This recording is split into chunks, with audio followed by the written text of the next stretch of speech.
चुनाव में पैसे के लिए? उसमें शिकायत करता वो है तो गवाह भी उन्हीं के पास होगा। बिकोगे हम खरीदेंगे, राजनीति की ये परंपरा तो बिल्कुल ही चिंता का विषय है और ये राजनीतिक कार्यकर्ताओं के जमीर को खत्म करता है। धन बल है तो हम राजनीति करेंगे, धन बल नहीं है तो हम राजनीति नहीं करेंगे, बाहुबल है तो राजनीति करेगा। तो हालात देखिए ना भाई, पटना के जेल खाने में बंद हैं, अब कोडरमा से उनको टिकट मिल रहा है।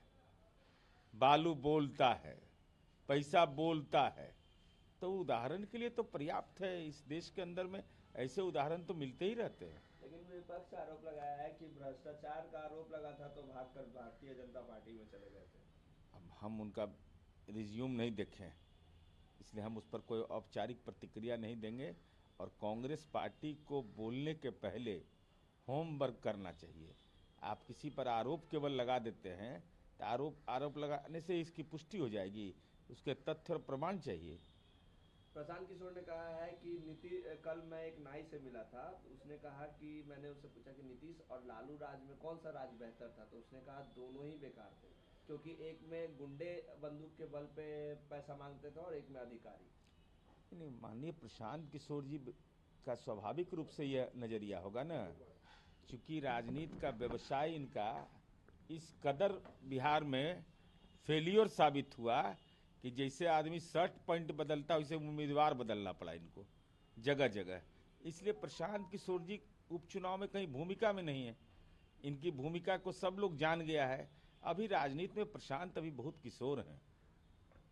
समाजवादी पार्टी के नेता ने कहा है अपने सहयोगी एमडीए से कि हमें 5 सीट दो, नहीं तो 25 पे लड़ेंगे चुनाव। इस समाजवादी पार्टी के नेतृत्व में जो गठबंधन है उसका अंदरूनी मामला है, लेकिन मैं चिंतित इस बात के लिए ज़्यादा हूं कि समाजवादी पार्टी यह शर्तनामा अगर रखती है कि भाई साइकिल पर चढ़ोगे तब चुनाव लड़ोगे, कि कांग्रेस पार्टी को हो क्या गया है। लगता है कि प्रियंका गांधी जी इसी डर से बाड़मार चली गई। उनको लगा कि नहीं, केरला से ही ज़्यादा सुरक्षित है। उत्तर प्रदेश में जो पंडित जवाहरलाल नेहरू की कर्मभूमि रही, इंदिरा जी की कर्मभूमि रही, राजीव जी की कर्मभूमि रही, राहुल गांधी जी की कर्मभूमि रही, और आज उस उत्तर प्रदेश में कांग्रेस इस हालात में है, तो स्वाभाविक है गठबंधन के सहयोगी दल को अगर राजनीतिक बीपीएल मानिएगा तो यह परिणाम तो, और इन बातों को सुनना ही पड़ेगा। जनता दल यूनाइटेड बिहार में एक ओल्ड गैंग सुशासन ब्रांड की जहरीली शराब बेच रही है, ऐसा आरजेडी ने कहा है और उससे कई लोगों की मौत हुई है। राष्ट्रीय जनता दल चिंता मुक्त रहे 6-7 घंटा, ऐसा खुलासा करेंगे ना कि परेशान नजर आएंगे। और हिम्मत अगर है, हमारे आरोप पर अगर हिम्मत है तेजस्वी यादव को, तो सीधा जवाब देने के लिए आए।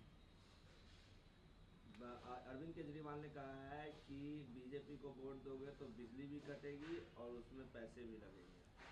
अब देखिए, माननीय अरविंद केजरीवाल जी राज्य के मुख्यमंत्री के रूप में जेल में रहे हैं, तो उनके ज्ञान को अब मैं चुनौती देने की स्थिति में नहीं हूँ। चूँकि जेल में बहुत तरह के लोग मिलते हैं, उनको उनका ज्ञानवर्धन बहुत होता है।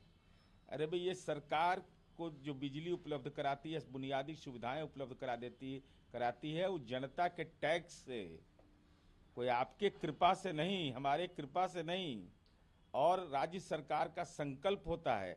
ऐसा नहीं है अरविंद केजरीवाल जी कि आप जब दिल्ली के मुख्यमंत्री बने तब दिल्ली में बिजली मिला। ये बिहार कह सकता है ये बात कि माननीय नीतीश कुमार जी जब आए तब बिजली की उपलब्धता हुई। दिल्ली में तो बिजली पहले से था, सड़क पहले से था, लेकिन आपके कार्यकाल में जो हुआ, शिक्षा मॉडल की चर्चा होती थी और मनीष सिसोदिया जी जेल पहुंच गए। ये कैसा विकास है कि विकास करिए जेल पहुंचिए।